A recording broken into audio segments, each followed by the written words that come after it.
¿Qué tal, amigos? Hoy vamos a hacer nuestro estudio de los Salmos y el tema central que vamos a tocar es los milagros. Para eso vamos a ver el Salmo 8 y también el Salmo 146, pero primero vamos a hacer una oración. Papá, muchas gracias por el privilegio que nos das de conocer tu palabra, saber que tú eres un Dios real, que está más allá de lo que nosotros percibimos como naturaleza, que tú nos creaste, piensas en nosotros, nos has amado con un amor inagotable. Y todas estas cosas que pones en nuestro alcance, Señor, sé que han sido creadas para que las disfrutemos. Te pido que protejas, Señor, las vidas de las personas que escuchan este video y que protejas, Señor, también a este país que es México, Señor. Cuida, Señor, dolor, toda esta situación que está pasando en Israel, con incluso niños que están sufriendo, Señor, todos estos desplazados, toda esta gente que está experimentando tanto sufrimiento y devastación, Señor. Te pido que aparezcas allí en sus vidas, Señor, y les traigas alivio y tranquilidad y paz en medio de la tormenta, Señor, con esa paz que solo tú das. Perdona nuestros pecados, Señor. Nosotros somos personas imperfectas, nos equivocamos mucho, pero sé que tú siempre estás aquí para acompañarnos. En el nombre de Jesús. Vamos a empezar leyendo entonces el Salmo 8 y vamos a hacerlo con la versión Reina Valera antigua. Al músico principal sobre Gittit, Salmo de David. Oh Señor nuestro, cuán grande es tu nombre en toda la tierra, que has puesto tu gloria sobre los cielos. De la boca de los chiquitos y de los que maman, fundaste la fortaleza, a causa de tus enemigos, para hacer cesar al enemigo y al que se venga. Cuando veo tus cielos, obra de tus dedos, la luna y las estrellas que tú formaste, digo, ¿qué es el hombre para que tengas de él memoria y el hijo del hombre que lo visites? Pues le has hecho poco menor que los ángeles, y coronástelo de gloria y de lustre. Hicístelo enseñorear de las obras de tus manos. Todo lo pusiste debajo de sus pies. Ovejas y bueyes, todo ello, y asimismo las bestias del campo, las aves de los cielos y los peces de la mar, todo cuanto pasa por los senderos de la mar. Oh Señor, Señor nuestro, cuán grande es tu nombre en toda la tierra. Y ahora vamos a escucharlo en la versión de Dios habla hoy, que es de 1983, la que acabamos de escuchar es de 1909, del maestro de coro, con la cítara de Gat, Salmo de David. Señor, soberano nuestro, tu nombre domina en toda la tierra. Tu gloria se extiende más allá del cielo. Con la alabanza de los pequeños, de los niñitos de pecho, has construido una fortaleza por causa de tus enemigos, para acabar con rebeldes y adversarios. Cuando veo el cielo que tú mismo hiciste, y la luna y las estrellas que pusiste en él, pienso, ¿qué es el hombre? ¿Qué es el ser humano? ¿Por qué lo recuerdas y te preocupas por él? Pues lo hiciste casi como un dios. Lo rodeaste de honor y dignidad.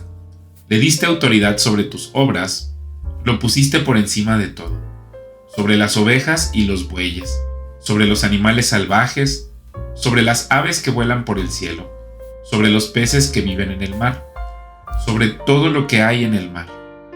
Señor soberano nuestro, tu nombre domina en toda la tierra. Y ahora vamos a leer el Salmo 146, primero en la versión Reina Valera antigua, que es la de 1909, hace más de 100 años. Aleluya, alaba, oh alma mía, al Señor. Alabaré al Señor en mi vida, cantaré salmos a mi Dios mientras viviere. No confiéis en los príncipes, ni en hijo de hombre, porque no hay en él salud. Saldrá su espíritu, tornaráse en su tierra. En aquel día perecerán sus pensamientos. Bienaventurado aquel en cuya ayuda es el Dios de Jacob, cuya esperanza es en el Señor su Dios, el cual hizo los cielos y la tierra, la mar y todo lo que en ellos hay, que guarda verdad para siempre, que hace derecho a los agraviados, que da pan a los hambrientos. El Señor suelta a los aprisionados. El Señor abre los ojos a los ciegos. El Señor levanta a los caídos. El Señor ama a los justos. El Señor guarda a los extranjeros. Al huérfano y a la viuda levanta, y el camino de los impíos trastorna. Reinará el Señor por siempre. Tu Dios, oh Sión, por generación y generación. Aleluya. Ahora lo vamos a escuchar en la versión Dios habla hoy. Aleluya. Alabaré al Señor con toda mi alma. Alabaré al Señor mientras yo viva. Cantaré himnos a mi Dios mientras yo exista. No pongan su confianza en hombres importantes, en simples hombres que no pueden salvar. Pues cuando mueren regresan al polvo y ese mismo día terminan sus proyectos. Feliz quien recibe ayuda del Dios de Jacob, quien pone su esperanza en el Señor su Dios. Él hizo cielo, tierra y mar, y todo lo que hay en ellos. Él siempre mantiene su palabra. Hace justicia a los oprimidos y da de comer a los hambrientos. El Señor da libertad a los presos. El Señor devuelve la vista a los ciegos. El Señor levanta a los caídos. El Señor ama a los hombres honrados. El Señor protege a los extranjeros y sostiene a los huérfanos y a las viudas, pero hace que los malvados pierdan el camino. Oh Sión, el Señor reinará por siempre. Tu Dios reinará por todos los siglos. ¡Aleluya! Entonces primero propongo que veamos este Salmo 8. El Salmo empieza con este reconocimiento. Oh Señor, está asombrado, ¿verdad? Inclusive ya aquí en el verso 1, cuando dice tu gloria es más alta que los cielos, pues está explicando que Dios es trascendente a la naturaleza, a todas las cosas que nosotros alcanzamos a ver o percibir, a todos los humanos, al tiempo incluso. Dios está más allá de eso, y eso es precisamente lo que define y separa al Dios monoteísta de los dioses panteístas de las religiones que adoran a las cosas creadas. Nosotros leemos en Génesis 1 y lo vamos a ver que dice: en el principio creó Dios los cielos y la tierra. Es como el principio más elemental que tienes que entender acerca de esta realidad, es que Dios es más allá de los cielos y la tierra y Él los creó. No es que sea como lo quieren ver los griegos, ¿no? De que Dios está que es parte de los cielos, sino que su gloria es más allá de los cielos.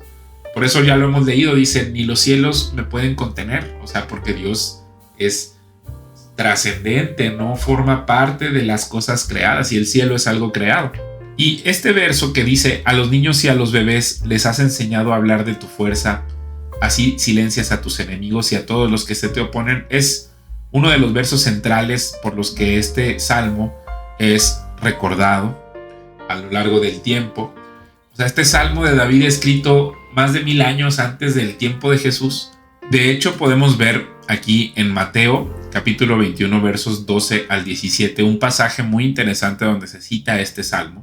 En el verso 12, Jesús entró en el templo y comenzó a echar a todos los que compraban y vendían animales para el sacrificio. Volcó las mesas de los cambistas y las sillas de los que vendían palomas y les dijo: las escrituras declaran, mi templo será llamado casa de oración, pero ustedes lo han convertido en una cueva de ladrones. Los ciegos y los cojos se acercaron a Jesús en el templo y él los sanó. Los principales sacerdotes y los maestros de la ley religiosa vieron esos milagros maravillosos y oyeron que hasta los niños en el templo gritaban, alaben a Dios por el Hijo de David. Sin embargo, los líderes estaban indignados y le preguntaron a Jesús, ¿oyes lo que dicen esos niños? Sí, contestó Jesús. ¿No han leído las escrituras que dicen, a los niños y a los bebés les has enseñado a darte alabanza? Luego regresó a Betania donde pasó la noche. Quiere decir que este Salmo 8, este día queda cumplido. Vean el contraste. Jesús está entrando al templo, hace una limpieza con las personas que estaban lucrando con la religión en el templo, diciendo, mi templo será llamado casa de oración. Y ustedes lo han convertido en una cueva de ladrones porque estaban sacando ganancias y provecho de la fe de las personas. Y entonces vean como el contraste, vamos a ver la imagen, ¿no? Entre las personas que estaban buscando con avaricia tomar ventaja de las otras personas y luego los menospreciados de esa sociedad, que eran ciegos y cojos que estaban en el templo, que probablemente eran de los que estaban comprando palomas, porque igual estaban viviendo en pobreza, y se acercaron a Jesús en el templo, pero no para cuestionarlo ni para pelearse con él, sino porque sabían que él tenía poder sanador. Y luego los que se supone que eran los que administraban la fe o la religión, aquí dice los principales sacerdotes y los maestros de la ley religiosa, que seguramente ya conocían estos salmos porque desde muy niño los ponen a recitarlos para que te conviertas en maestro de la ley religiosa. A pesar de haber visto los milagros, oyeron que hasta los niños en el templo gritaban: alaben a Dios por el hijo de David, y se indignaron y estaban peleándose con Jesús. En lugar de decir, se está cumpliendo la profecía, estoy viendo milagros maravillosos, que hay ciegos que ven, tomas una actitud de enojo contra el mismo Dios.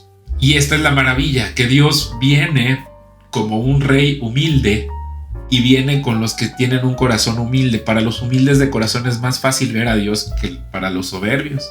Pero esta no es la única forma en la que Dios muestra que para Él es muy importante los niños y los bebés. Vean lo que dice, por ejemplo, Isaías 9, del verso 6 al 7. Es un profeta que fue 600 años antes de Jesús. Y dice así: pues nos ha nacido un niño, un hijo se nos ha dado. El gobierno descansará sobre sus hombros y será llamado Consejero Maravilloso, Dios Poderoso, Padre Eterno, Príncipe de Paz. Su gobierno y la paz nunca tendrán fin. Reinará con imparcialidad y justicia desde el trono de su antepasado David, por toda la eternidad. El ferviente compromiso del Señor de los ejércitos celestiales hará que esto suceda. Esta es una profecía acerca de Jesús que va a iniciar su reino como un pequeño niño, el cual pues conforme va creciendo va a ser coronado rey, que ya lo sabemos que es Cristo. Cuando es juzgado ante Pilato y es llevado con Herodes, le ponen un manto real y le ponen una corona de espinas, y luego el gobierno romano, en la inscripción de su acta, digamos, de condena de muerte, le ponen Jesús Nazareno, rey de los judíos. Y cuando es puesto en la cruz, Cristo es coronado como rey. Al morir, que ninguno de sus huesos es quebrado, su cuerpo es depositado en la tumba de José de Arimatea, y después del tercer día, después de 3 días y 3 noches, Jesús se levanta de entre los muertos como el Cristo, cumpliendo con todo lo que estaba escrito acerca de él. Y por lo tanto ahora, pues al desafiar esa condena de muerte impuesta por el gobierno en turno, que era el gobierno romano, pues ahora él gobierna por encima de todo principado y toda potestad y todo reino. Y siempre fue así, o sea, él llegó anunciado por los profetas de que llegaría en un burrito, y así fue como llegó al templo, y es lo que estamos viendo cuando los niños están celebrando su entrada triunfal a Jerusalén. Vean, por ejemplo, esta anécdota que recopiló Lucas, que le contó María acerca del nacimiento de Jesús. Dice: esa noche había unos pastores en los campos cercanos que estaban cuidando sus rebaños de ovejas. De repente apareció entre ellos un ángel del Señor, y el resplandor de la gloria del Señor los rodeó. Los pastores estaban aterrados, pero el ángel los tranquilizó. No tengan miedo, dijo. Les traigo buenas noticias que darán gran alegría a toda la gente. El Salvador, sí, el Mesías, el Señor, ha nacido hoy en Belén, la ciudad de David, y lo reconocerán por la siguiente señal. Encontrarán a un niño envuelto en tiras de tela, acostado en un pesebre. ¿Por qué al Mesías, al Rey del mundo, al Rey del universo, tendría esta humildad de nacer en un pesebre como un niño pequeñito? De pronto se unió a ese ángel una inmensa multitud, los ejércitos celestiales que alababan a Dios y decían: gloria a Dios en el cielo más alto y paz en la tierra para aquellos en quienes Dios se complace. Cuando los ángeles regresaron al cielo, los pastores se dijeron unos a otros: vayamos a Belén, veamos esto que ha sucedido y que el Señor nos anunció. Fueron deprisa a la aldea y encontraron a María y a José. Ahí estaba el niño acostado en el pesebre. Después de verlo, los pastores contaron a todos lo que había sucedido y lo que el ángel les había dicho acerca del niño. Todos los que escucharon el relato de los pastores quedaron asombrados. pero María guardaba todas estas cosas en el corazón y pensaba en ellas con frecuencia. Por eso sabemos que es María la que le contó esto a Lucas, porque Lucas fue el que hizo la investigación. Vean esto que dice Pablo en 1 Corintios 1, versos 22 al 25. Porque los judíos piden señales y los griegos buscan sabiduría. Pero nosotros predicamos a Cristo crucificado, para los judíos ciertamente tropezadero y para los gentiles locura. Pero a los que son llamados, así judíos como griegos, Cristo poder de Dios y sabiduría de Dios. Porque lo insensato de Dios es más sabio que los hombres, y lo débil de Dios es más fuerte que los hombres. Aquí Pablo a lo que se refiere es que hay mucha gente que se va a acercar contigo y va a cuestionar, como querer debatir, porque como están dentro de su necedad, están buscando una sabiduría que los saque de esa oscuridad en la que se encuentran de necedad. E igual los judíos, si te fijas, normalmente están diciendo: dame una señal de que Jesús es el Mesías, cuando hay tantas evidencias de que él cumplió con todo lo que estaba escrito acerca de él en los salmos, en la ley, en los profetas. Entonces los judíos siempre están demandando señales, y los griegos o los gentiles siempre están buscando esta sabiduría. Pero lo que dice Pablo es que nosotros predicamos a Cristo crucificado, porque es la humildad de Dios. Pues digamos que tuvo esta humildad de ser humillado, porque también leemos que dice: yo entrego mi vida, nadie me la quita. O sea, nadie puede jactarse de haberle quitado la vida a Cristo. Él entregó su vida porque, dice la Escritura, Dios amó tanto al mundo que ha dado a su único Hijo, para que todo aquel que en él cree no se pierda, sino que tenga vida eterna.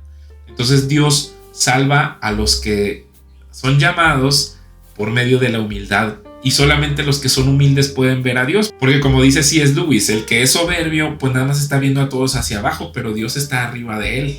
Verso 3: cuando miro el cielo de noche y veo las obras de tus dedos, la luna y las estrellas que pusiste en su lugar, me pregunto: ¿qué son los simples mortales para que pienses en ellos?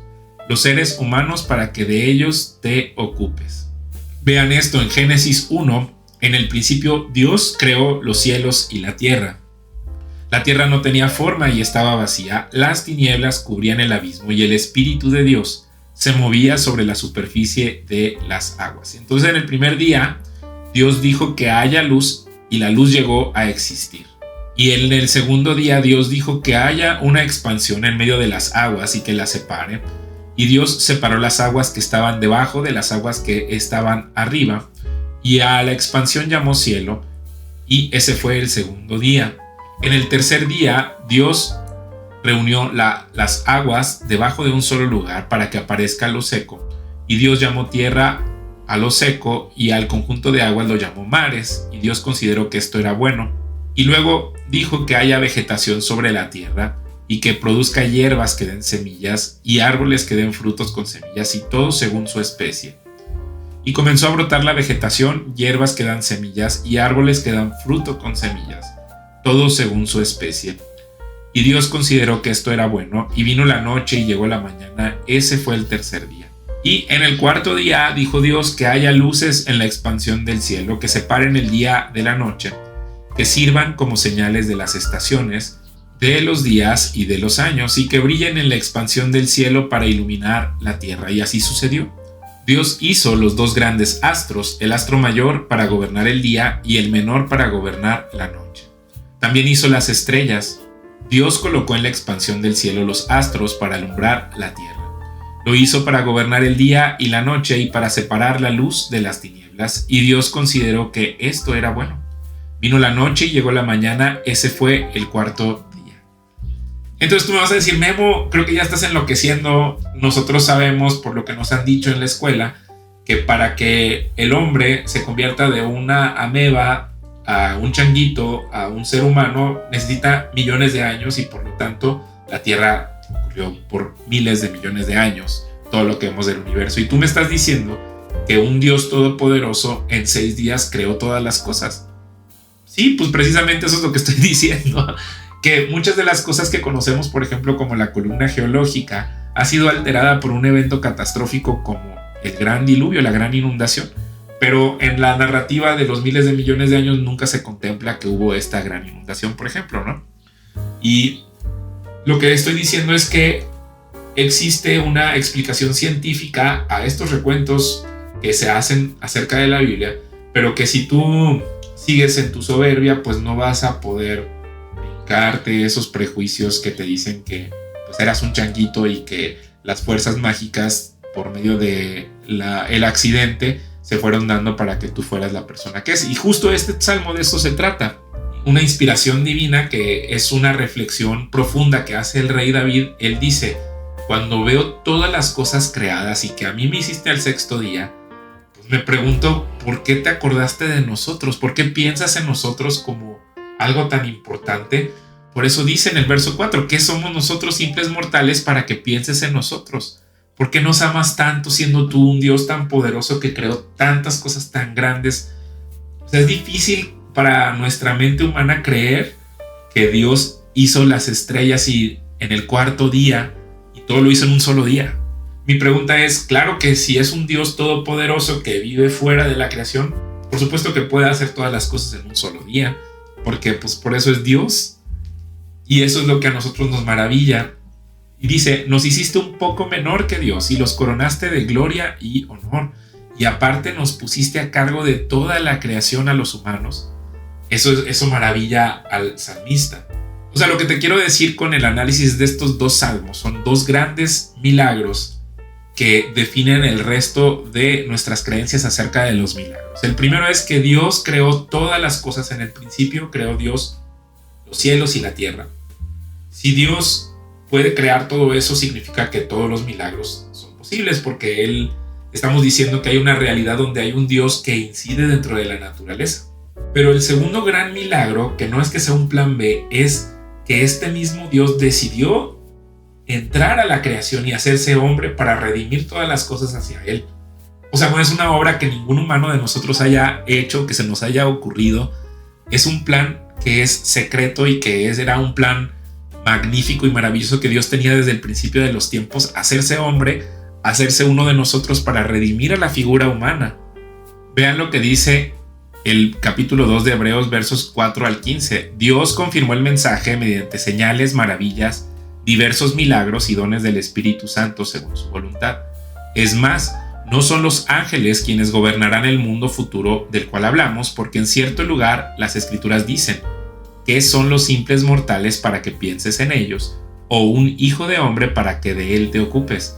Sin embargo, por un poco de tiempo los hiciste un poco menor que los ángeles y los coronaste de gloria. Les diste autoridad sobre todas las cosas. Está haciendo referencia al Salmo 8. Ahora bien, cuando dice todas las cosas, significa que nada queda afuera. Pero todavía no vemos que todas las cosas sean puestas bajo la autoridad de ellos, o sea, de nosotros humanos. No obstante, lo que sí vemos es a Jesús, a quien por un poco de tiempo se le dio una posición un poco menor que los ángeles, y debido a que sufrió la muerte por nosotros, ahora está coronado de gloria y honor. Efectivamente, por la gracia de Dios, Jesús conoció la muerte por todos. Dios, para quien y por medio de quien todo fue hecho, eligió llevar a muchos hijos a la gloria. Convenía a Dios que mediante el sufrimiento hiciera a Jesús un líder perfecto, apto para llevarlos a la salvación. Por lo tanto, Jesús y los que Él hace santos tienen el mismo Padre. Por esa razón, Jesús no se avergüenza de llamarlos sus hermanos, pues les dijo a Dios: anunciaré tu nombre a mis hermanos, entre tu pueblo reunido te alabaré. También dijo: pondré mi confianza en Él, es decir, yo y los hijos que Dios me ha dado. Debido a que los hijos de Dios son seres humanos, hechos de carne y sangre, el Hijo también se hizo de carne y sangre, pues solo como ser humano podía morir y solo mediante la muerte podía quebrantar el poder del diablo, quien tenía el poder sobre la muerte. Únicamente de esa manera el Hijo podía libertar a todos los que vivían esclavizados por temor a la muerte. Y la razón por la que escogí el Salmo 146.